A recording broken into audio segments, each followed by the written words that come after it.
Hello, my name is Megan, and I'm a therapist at Hope for the Journey in Texas. If you didn't know, October is National Pregnancy and Infant Loss Awareness Month. Pregnancy and infant loss affects thousands of parents every year who lose their babies to miscarriages or stillbirths or SIDS and other just devastating circumstances. And despite how unfortunately common it is, it can be really hard to talk about, which then leaves these grieving parents feeling even more alone and hopeless in that grieving process.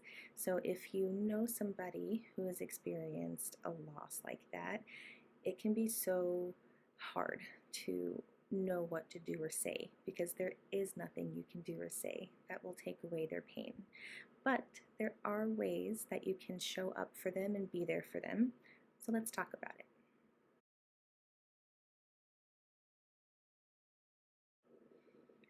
One of the most important things you can do to show up for grieving parents is to just acknowledge their loss. Losing a pregnancy or a child is devastating enough as it is, but when people are tiptoeing around you and are afraid to even allude to your loss, the message is pretty clear that your grief and your pain and your heartbreak are too intolerable and burdensome for them to handle. And imagine how scary that is for grieving parents to feel like they have to suffer alone. So, something as simple as sending a text that you're thinking about them is a great place to start. You can also acknowledge that the pregnancy or baby was real and loved. Let them talk about the baby and ask them questions like, do they have a name? Who do they look more like? Do you have any pictures or sonograms that I can see? Tell me about their little personality, right? Even in the womb, babies can be more active during certain times of the day, or they can kick and roll and move in certain ways and give the parent a weird craving. So give them the space to share those things. And don't forget to acknowledge the baby on its birthday, the day of the death, and on holidays. Those are great times to be extra sure to reach out to the parent and check in on them. Also be listening to the parent, right? So if they don't want to talk about their loss with you, that's fine, and there are other ways for you to be there for them.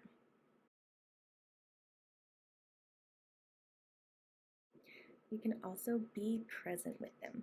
So recognize that you're not going to be able to pull them out of their sadness hole, and that it's just much better for you to jump down in that hole with them. People typically just don't want your sympathy and pity. They want to be able to share their big, overwhelming feelings and experiences with you and feel connected to you that way.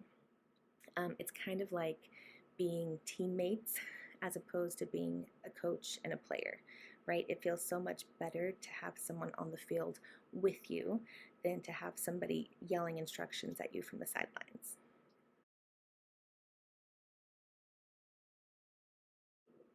While encouraging the parents to take care of themselves, take care of you too. Being present with someone who's grieving and holding that space for them is a lot of work. All of the therapists here at Hope for the Journey are specifically trained to help grieving parents and all the wonderful people around them process the loss of that baby and a future that will never be. You can go on our website at hopeforthejourney.org and read up on all of the therapists who are available to you and find one that jives with you.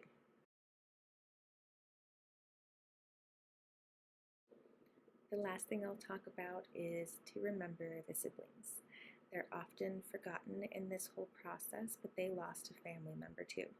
And then seeing their parents upset and knowing that the brother or sister they were so excited about isn't coming home, or missing the brother and sister that they did have a few months to get to know is very traumatic too. So don't forget about the kiddos that are grieving in this whole process as well.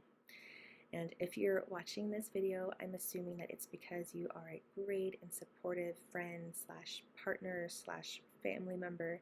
So thank you for being the wonderful person you are.